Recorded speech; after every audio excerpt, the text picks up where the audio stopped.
Thankful and humbled to have received such a huge outpouring of community support at the darkest time in their lives. The families of Brian McCluney and Justin Walker speaking out as they move forward.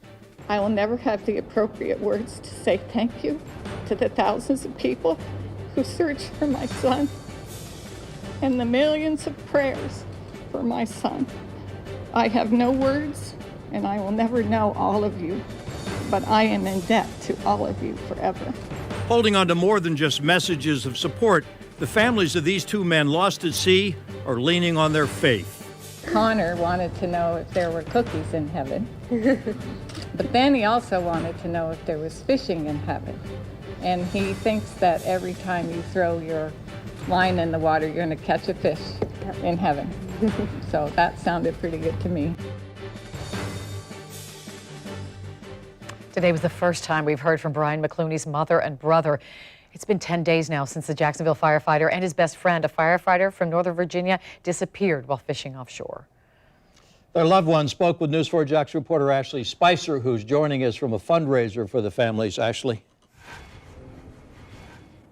Well, they still have hope right now, but ultimately they are starting the process of moving forward. I am here at Firehouse Subs, where they are starting a fundraiser in about a minute from now for both families, for them to use however they need. I will never have the appropriate words to say thank you to the thousands of people who searched for my son and the millions of prayers for my son. I have no words, and I will never know all of you, but I am in debt to all of you forever. Carla McCluney lost her husband 6 weeks ago and is now dealing with the fact that her son may never be found.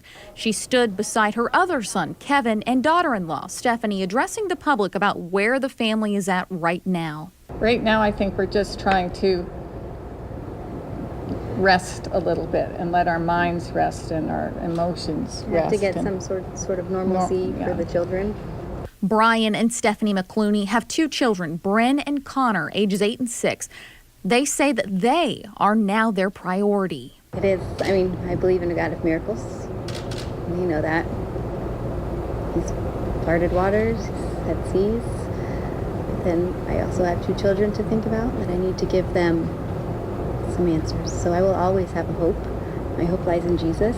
My hope lies in, I know that there will be reunion, whether it is here or whether it is in eternity. But this is a brief moment. Eternity is forever. Justin Walker's family left Jacksonville on Saturday. His wife is actively still searching for him and posted on her social media page in part, "I know God is sending his angels every day to physically push us all. He is guiding us and we are listening."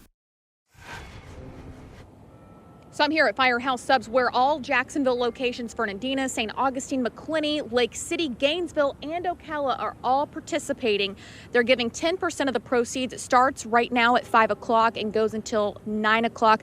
Again, 10% of the proceeds going to both families to use how they see fit. You can also donate by going to jfrd.com. They have put up 2 different links, one for Justin Walker's family, another for Brian McCluney's family. That way you can donate that way as well. And they, again, can decide whether they want to use it for personal use, whether that's paying their bills and taking care of those responsibilities or continuing on with those private searches. I'm live, Ashley Spicer, Channel 4, the local station. Ashley, about those private searches, whereabouts are they looking?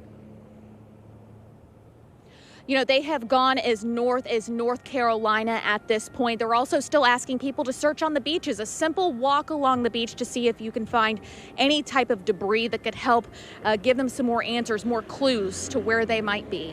Tom? Ashley Spicer reporting to us from San Marco. Thank you, Ashley.